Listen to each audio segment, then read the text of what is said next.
Hey guys, welcome to our video. Di video kali ini kami akan menjelaskan tentang swamedikasi dengan dosen pengampu mata kuliah farmasi komunitas yaitu Ibu Ainun Wulandari, Sarjana Farmasi, Magister Sains Apoteker. Perkenalkan, kami dari kelompok 6 beranggotakan Nadia Hasnur, Putri Hasana, Riko Ricardo, Ninin Wulandari, dan Muhammad Fauzan. Apa itu swamedikasi? Swamedikasi merupakan pengobatan diri sendiri atau perawatan sendiri yang dilakukan oleh masyarakat terhadap keluhan penyakit ringan yang umum diderita dengan menggunakan obat-obatan yang dijual secara bebas di pasaran atau obat keras yang bisa didapatkan tanpa menggunakan resep dokter dan diserahkan oleh apoteker di apotik. Tujuan swamedikasi sendiri yaitu untuk meningkatkan kesehatan, pengobatan sakit ringan, dan pengobatan rutin penyakit kronis setelah perawatan dokter. Namun, kegiatan swamedikasi bukan berarti asal dalam mengobati, dan tidak semua obat dapat digunakan untuk swamedikasi. Penyakit apa saja yang dapat diobati dengan swamedikasi? Yang pertama itu ada demam, sakit kepala, gangguan pencernaan seperti mual, muntah, ma, kemudian ada batuk, diare, dan gatal-gatal. Berikut ini obat-obatan yang dapat digunakan untuk swamedikasi yaitu yang pertama ada OTC drug atau over the counter drug, merupakan obat yang dapat digunakan tanpa resep dokter yang terdiri atas obat bebas dan obat bebas terbatas. Contoh obatnya yaitu paracetamol, vitamin C, dan dekolgen. Yang kedua itu ada obat tradisional yang meliputi jamu, fitofarmaka, dan obat herbal terstandar. Contoh obatnya yaitu antangin, tolak angin, dan stimuno.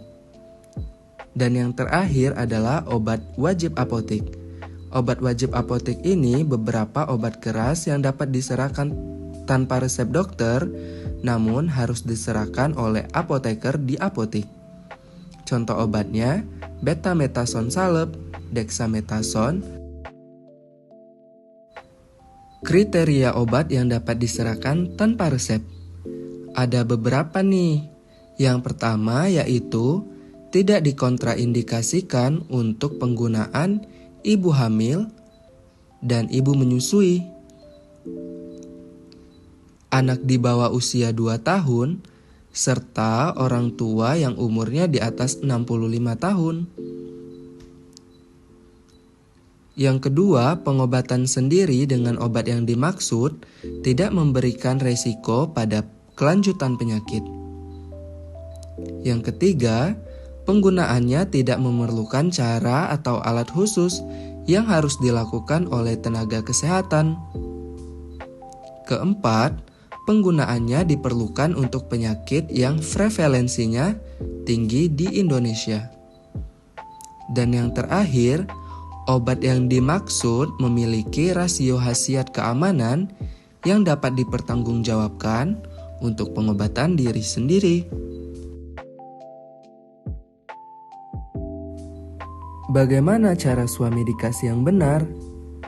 Yang pertama yaitu jika memungkinkan, datang ke apotik dan lakukan konsultasi dengan apoteker. Kedua, informasikan keluhan apa saja yang Anda rasakan. Ketiga, bila perlu tanyakan nomor telepon apoteker yang bertugas ataupun apotik pilihan Anda.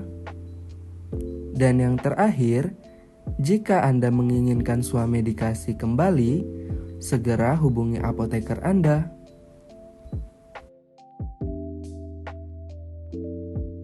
Jika ingin melakukan swamedikasi, jangan lupa untuk tanyakan 5O. Yang pertama, obat ini apa nama dan kandungannya? Yang kedua, obat ini apa khasiat atau indikasinya? Yang ketiga, obat ini berapa dosisnya? Yang keempat, obat ini bagaimana cara penggunaannya? Pertanyaan yang kelima yaitu, obat ini apa efek sampingnya?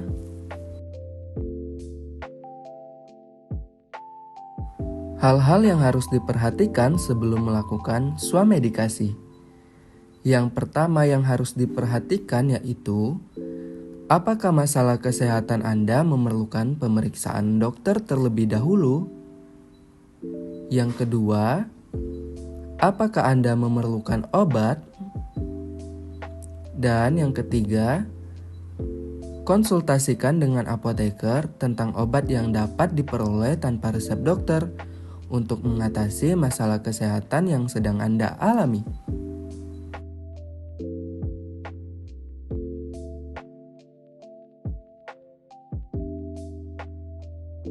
Baiklah, itu saja materi yang dapat kami sampaikan. Kami dari kelompok 6 mengucapkan terima kasih. Sampai jumpa.